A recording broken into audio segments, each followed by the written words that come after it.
আজকে আমি চলে এসেছি আমার আবার আজকের লাঞ্চের থালি নিয়ে। তো আজকের লাঞ্চের থালিতে আমার রয়েছে গরম গরম ভাত, ভাতের সাথে রয়েছে কাগজি লেবু, তার সাথে রয়েছে একটা লঙ্কা, আর রয়েছে শুক্তো। তো কালকে শুক্তোটা একটু বেশি হয়ে গেছিলো, তো শুক্তোও বেঁচে গেছে, পোস্তও বেঁচে গেছে। তো শুক্তোটা নিয়ে নিই, আর শুক্তো খেতে তো আমার ভালোই লাগে। তো এই শুক্তো নিয়ে নিচ্ছি।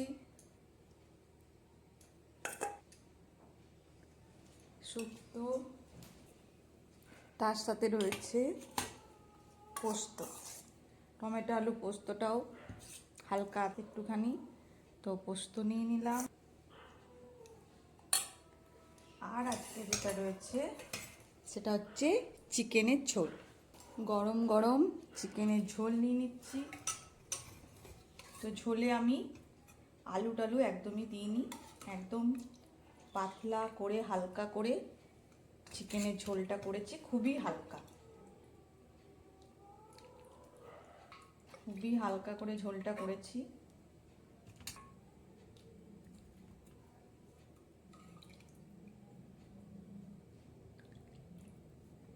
একটুখানি চিকেনের ঝোল নিয়ে নিলাম। এই যে গরম গরম বড়া ভাজা, তো মা বড়া ভাজাটা খেতে ভালোবাসে, সেজন্য চেষ্টা করি যে বড়াটা ভাজবো। তো এই যে ভাজা নিয়ে নিচ্ছি, গরম গরম বড়া ভাজা। এটার মধ্যে ধনেপাতা দেওয়া আছে, লঙ্কা কুচি, পেঁয়াজ কুচি সব দেওয়া আছে, একটুখানি ধনেপাতা চাটনি। তো এই চাটনিটাও নিয়ে নিচ্ছি। আজকে চাটনিটা একটু গরম করেছে, এই জন্য কালারটা চেঞ্জ হয়ে গেছে। কালকে কাঁচাই খেয়েছিলাম, তো আজকে একটু গরম করেছি, তো রঙটা একটু চেঞ্জ হয়ে গেছে। তো নেওয়া হয়ে গেল আমার ধনেপাতা পুদিনা পাতার চাটনি। তো আজকে আমার লাঞ্চ মেনুটা কেমন হয়েছে তোমরা অবশ্যই কমেন্ট করে জানিও।